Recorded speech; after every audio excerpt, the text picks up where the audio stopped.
ចោលទៅរឿងចង់អាស្រ័យដែលនៅក្នុងដួងចិត្តបងសូមក៏រកភ្លេចតិច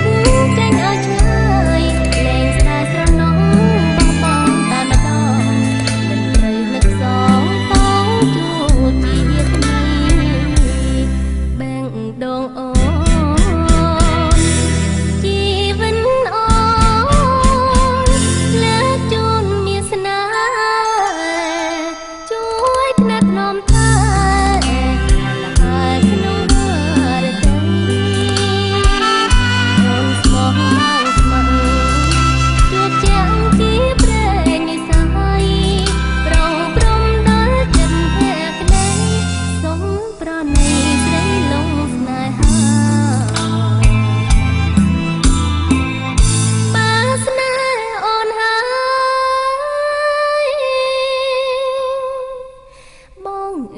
បំពេញបំណ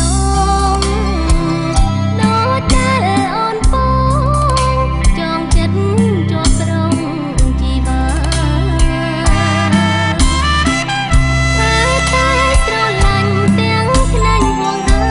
យអូននឹងចាំបានមកបងសាបាតែសង្ឃឹមថារៀមរាស្មោះត្រង់